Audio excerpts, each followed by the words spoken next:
There have been several legends and myths surrounding the RMS Titanic. These have ranged from the myth about the ship being unsinkable to the myth concerning the final song played by the ship's orchestra. Contrary to popular mythology, Titanic was never described as unsinkable without qualification until after she sank. Free trade publications, one of which was probably never published, described Titanic as practically unsinkable prior to her sinking. Many survivors recalled in video interviews as well as in testimony that they had considered the ship unsinkable. Shipbuilder Harlan and Wolff did not claim she was unsinkable, but a promotional item from the White Star Line stressed the safety of Olympic and Titanic, claiming that as far as it is possible to do so, these two wonderful vessels are designed to be unsinkable. Claims by trade publications that vessels were unsinkable or being practically unsinkable were not unique to the Olympic-class ocean liners or other White Star ships. Similar claims were made about the Crusaders Lusitania and Mauretania and German liners Kaiser Wilhelm der Grosse and Kaiser Wilhelm II. Advanced safety features on these liners were heavily publicized, de-emphasizing the likelihood of these ships sinking in a serious accident. The Titanic was designed to comply with the Grade 1 subdivision proposed by the 1891 Bulkhead Committee, meaning that it could stay afloat with any two adjoining out of its 16 main compartments open to the sea. The height of the bulkhead deck above the waterline in flooded condition was well above the requirements, and the vessel would have been able to float with 3 adjoining compartments flooded in 11 of 14 possible combinations. The subdivisions could be sealed from communication with each other with cast-iron watertight doors. To somewhat lower the chance of a sailor being caught in them, a geared system dropped the doors gradually, over 25 to 30 seconds, by sliding them vertically on hydraulic cataract cylinders. The first unqualified assertion of Titanic's unsinkability appeared in the New York Times on 16 April 1912, a day after the tragedy. Philip A. S. Franklin, Vice President of the International Mercantile Marine Company, White Star Lines Holding Company, stated after being told of the sinking, "I thought her unsinkable, and I based my opinion on the best expert advice available. I do not understand it." This comment was seized upon by the press, and the idea that the White Star Line had previously declared Titanic unsinkable without qualification gained immediate and widespread currency. An often quoted story that has been blurred between fact and fiction states that the first person to receive news of the sinking was David Sarnoff, who would later leave media giant work. In modified versions of this legend, Sarnoff was not the first to hear the news, though Sarnoff willingly promoted this notion, but he and others did staff the Marconi wireless station Rap atop the Wanamaker department store in New York City, and for 3 days relayed news of the disaster and names of survivors to people waiting outside. However, even this version lacks support in contemporary accounts. No newspapers of the time, for example, mention Sarnoff. Given the absence of primary evidence, the story of Sarnoff should be properly regarded as a legend. Despite popular belief, the sinking of Titanic was not the first time the internationally recognized Morse code distress signal. The SOS signal was first proposed at the International Conference on Wireless Communication at Sea in Berlin in 1906. It was ratified by the international community in 1908 and had been in widespread use since then. However, the SOS signal was rarely used by British wireless operators who preferred the older CQD code. First wireless operator Jack Phillips began transmitting CQD until second wireless operator Harold Bride half-jokingly suggested, "Send SOS. It's the new call, and this may be your last chance to send it." Phillips then began to intersperse SOS with the traditional CQD call. There are reports that in 1936, a ham radio operator named Gordon Cosgrave claimed to be receiving long-delayed echo-test messages from the Carpathia and Titanic 24 years after their transmission. One of the most famous stories regarding the Titanic is that of the ship's band. On 15 April, the 8-member band, led by Wallace Hartley, had assembled in the first-class lounge in an effort to keep passengers calm and upbeat. Later, they moved on to the forward half of the boat deck. The band continued playing even when it became apparent the ship was going to sink, and all members perished. There has been much speculation about what their last song was. A first-class Canadian passenger, Vera Dick, and several other passengers alleged that the final tune played was that of the hymn Nearer, My God to Thee. Hartley reportedly once said to a friend, if he were on a sinking ship, Nearer, My God to Thee would be one of the songs he would play. But Walter Lord's book, A Night to Remember, popularized wireless operator Harold Bride's 1912 account, New York Times, that he heard the song Autumn before the ship sank. It is considered Bride either meant the hymn tune by Francois Barthelon known as Autumn, or the tune of the then popular waltz Songe Dotamy, but neither was in the White Star Line songbook for the band. Bride is one of only two witnesses who were close enough to the band as he floated off the deck before the ship went down. Some consider his statement to be reliable. Dick had left by lifeboat an hour and 20 minutes earlier and could not possibly have heard the band's final moments. The notion that the band played Nearer, My God, to the band played Nearer, My God, to the... As a swan song is possibly a myth originating from the wrecking of SS Valencia, which had received wide press coverage in Canada in 1906, and so may have influenced Dick's recollection. There are three very different versions of the hymn using the lyrics of Nearer, My God. To the Horbury, written in 1861 by the Rev. John Dykes, was popular in Britain, and another, Bethany, written in 1856 by Dr. Lowell Mason, was popular in the United States. The third tune associated with the hymn, Proprio Deo, was written by Sir Arthur Sullivan and was also popular in Britain. Additionally, the British melody might sound like the other hymn, Autumn. On 24 May 1912, the seven chief London orchestras performed at a memorial for the musicians who perished. As they played Horbury, two Titanic survivors in the audience became emotional and stated that this was the tune they heard while they were in their lifeboat. The film A Night to Remember, 1958, uses the tune Horbury, while the film Titanic, 1953, with Clifton Webb, uses the tune Bethany, as does James Cameron's Titanic, 1997. To further complicate things, Horbury was the Anglican version of the hymn, while Proprio Deo was the Anglican version of the hymn, where Proprio Deo was the Methodist. The Titanic's bandmaster, Wallace Hartley, was a devout Methodist and son of a Methodist choirmaster, leading a band containing several devout Methodists.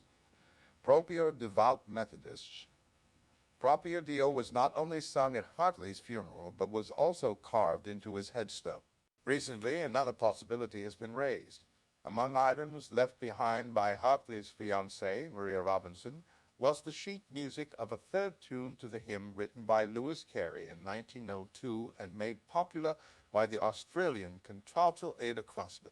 As Crossley performed in both Britain and America, it is possible that this may have been a tune known to passengers on both sides of the Atlantic.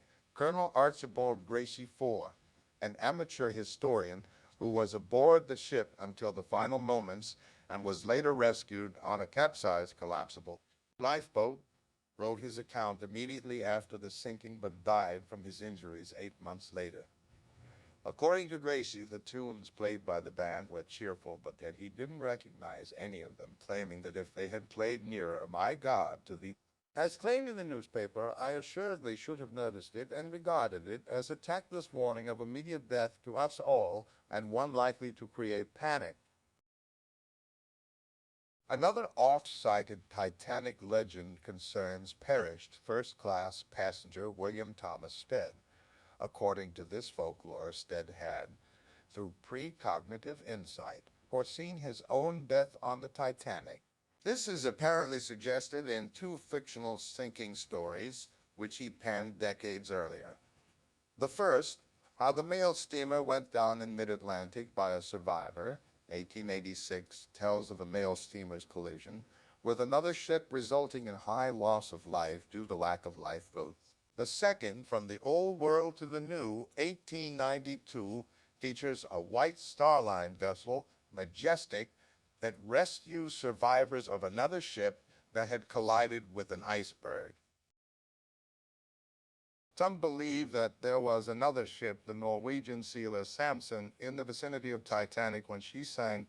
Proponents of the theory argue either that the Samson was a third ship in the area the night of the sinking, in addition to the Titanic and the Californian, or that the Californian was not near at all, and it was the Samson which Titanic passengers spotted in the distance while the ship was sinking.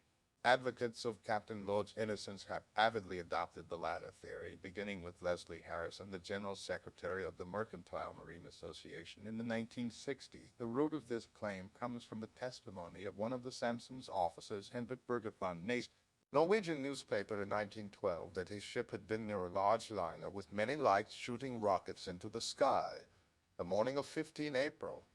Because the Samson was seal hunting illegally in territorial waters, the ship's officers decided to move on quickly to avoid detection. This claim seems unlikely, as the Titanic was 504 miles off the coast of Newfoundland, well beyond territorial waters in 1912. The ship had no radio, so would not have received any of the Titanic's distress signals. Naes claimed that the crew only became aware of the Titanic sinking after they arrived in Isafjordur, Iceland, in mid-May. If correct, the coordinates of Samson place her within 10 miles of Titanic's position as the ship was sinking. Titanic historians have pointed to numerous inconsistencies in Naes' four published accounts. He cited the Samson as returning from seal hunting south of Cape Hatteras, North Carolina, which is more than 1,000 miles away from the cold waters of the Arctic Circle, where seals live. The Titanic historian Leslie Reed obtained microfilmed Lloyd's List records reporting that the Samson docked in Isafjordur twice that April, on the 6th and the 20th, then on 15 May. The April dates would not have allowed anywhere near enough time for the Samson to be in the vicinity of the Titanic on 14 April.